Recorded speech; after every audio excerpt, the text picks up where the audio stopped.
দর্শক, ঐক্যমত্য কমিশনের বৈঠকের পর সেখানে বক্তব্য রাখছেন এনসিপির নেতা আক্তার হোসেন। আমরা সরাসরি সেখানে যুক্ত হচ্ছি।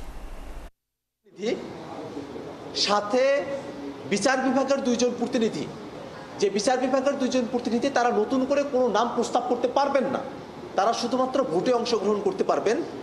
এই নিয়োগ কমিটির মাধ্যমে, বাছাই কমিটির মাধ্যমে র্যাঙ্ক চয়েস ভিত্তিতে যদি প্রধান উপদেষ্টা নির্বাচন করা হয়, মনোনীত করা হয়, তাহলে এটা একটা ফলপ্রসূ সিদ্ধান্ত আমাদের কাছে আসতে পারে।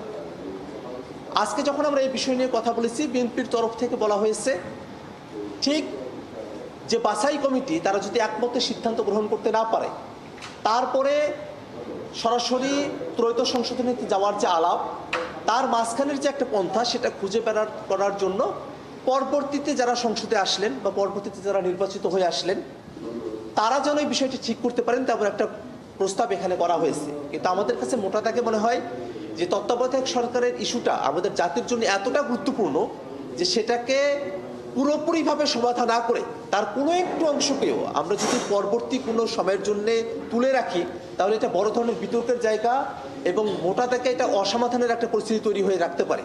সেক্ষেত্রে আমাদের প্রস্তাবনা ছিল ঐক্যমত্য কমিশনের যে কমিশন যে প্রস্তাব করেছে, অধিকাংশ দল সে প্রস্তাবের সঙ্গে একমত। অন্য যে রাজনৈতিক দলগুলো আছে তাদের কাছে যদি বেটার আর কোনো সলিউশন থাকে তারা সেটা প্রস্তাব করতে পারেন, নতুবা যে প্রস্তাব ঐক্যমত্য কমিশন এখানে প্রদান করেছে সেই প্রস্তাবের প্রতি সকল রাজনৈতিক দল একমত আছে। বিএনপি সহ যে গুটি কতক দল এই প্রস্তাবের সঙ্গে একমত না হয়ে পরে সংসদের কথা বলেছেন, তারাও আসলে তাদের সিদ্ধান্ত পুনর্বিবেচনা করতে পারেন। আমাদের কাছে মনে হয় তত্ত্বাবধায়ক সরকারের ইস্যুটা আমাদের এই ফোরামেই পুরোপুরিভাবে সেটেল করে ফেলা প্রয়োজন।